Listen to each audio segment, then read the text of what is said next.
شروع اللہ کے نام سے جو بڑا مہربان اور نہایت رحم کرنے والا ہے۔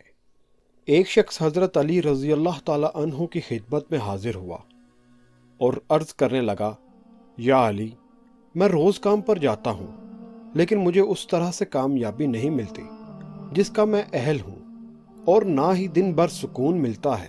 تو حضرت علی رضی اللہ تعالی عنہ نے فرمایا، تم ہر دن اور ہر کام کا آغاز کسی اللہ کی مخلوق کو کچھ کھلا کر کیا کرو، دیکھنا تمہارے کام میں کامیابی اور تمہاری زندگی میں سکون آ جائے گا۔ اس نے کہا، یا علی، میرے دامن میں اتنی گنجائش نہیں کہ میں روز کسی نہ کسی کو کچھ کھلاؤں۔ حضرت علی رضی اللہ تعالی عنہ نے مسکرا کر کہا، کیا تمہارے گھر میں ایک اناج کا دانہ تک نہیں ہوتا؟ اس نے کہا، ہاں یا علی، میں دن میں 2 یا 3 مرتبہ کھانا کھاتا ہوں۔ حضرت علی رضی اللہ تعالی عنہ نے کہا، کیا اس کھانے میں سے ایک اناج کا دانہ بھی نہیں نکال سکتے؟ اس نے کہا، یا علی، ایک اناج کے دانے کی کیا اوقات ہے؟ تو حضرت علی رضی اللہ تعالی عنہ نے فرمایا کہ ضروری نہیں کہ اپنی وسعت سے زیادہ دو، لیکن جو بھی دو خلوص سے دو۔ اگر تم صرف ایک اناج کا دانہ اپنے دن کی غذا سے نکال کر اللہ کے مخلوق کو کھلاؤ یا کسی پرندے کو کھلاؤ، کسی چیونٹی کو کھلاؤ، تو اس غیر مخلوق کی دعا سے تمہارے آنے والے کام بننا شروع ہو جائیں گے اور تمہارے رزق میں برکت ہونا شروع ہو جائے گی، کیونکہ اللہ اپنی ہر مخلوق سے پیار کرتا ہے۔ تم اس کی مخلوق کو اپنے حصے سے رزق کھلاؤ گے تو وہ اپنی رحمت سے تمہیں مالا مال فرما دے گا۔ تو حضرت علی رضی اللہ تعالی عنہ کے اس فرمان سے ظاہر ہوتا ہے کہ انسان جو شکایت کرتا ہے، جس کامیابی کا اہل ہوں وہ مجھے نہیں ملتی، تو اس کو حاصل کرنے کے لیے اللہ کے مخلوق کی مدد کیجیے۔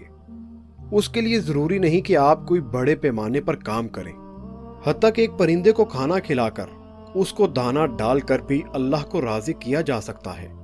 اور آپ جس کام کے اہل ہیں، جس کامیابی کے اہل ہیں، اللہ آپ کو ضرور عطا کرے گا۔ یہ سچ ہے کہ انسان کو ہر کام میں اپنے جیسے انسانوں کی ضرورت پیش آتی ہے۔ 2 روٹی، چند گز کپڑے اور سر چھپانے کے لیے جگہ جو اسے میسر آتی ہے، اس میں نہ جانے کتنے ہی لوگوں کی جدوجہد اور کوشش شامل ہوتی ہے۔ اس لیے دنیا کے تمام مذاہب میں خدمت خلق کو خاص اہمیت دی گئی ہے۔ اسلام میں خدمت خلق کی اہمیت کا اندازہ اس بات سے لگایا جا سکتا ہے کہ اللہ کی بندگی اور کسی انسان کی مدد کو ایک درجہ میں رکھا گیا ہے۔ اسی لیے اگر کوئی بیماری کی وجہ سے روزہ نہ رکھ پائے تو ایک روزے کا فدیہ ایک مسکین کو کھانا کھلانا مقرر کیا گیا ہے۔ اسی طرح روزے کے کفارہ ظہار کا کفارہ اور اہلا اور قسم کے کفارہ میں بھی مسکین کو کھانا کھلانے کی شکلیں رکھی گئی ہیں۔ اگر یہ کہا جائے کہ پورے اسلام کا خلاصہ صرف ایک مختصر سے جملے میں بیان کر دیا جائے تو وہ یہ ہوگا کہ پورے اسلام کا خلاصہ یہ ہے کہ خالق کی عبادت اور مخلوق کی خدمت۔ اسلام اللہ تعالیٰ کا نازل کردہ اور پسندیدہ دین ہے۔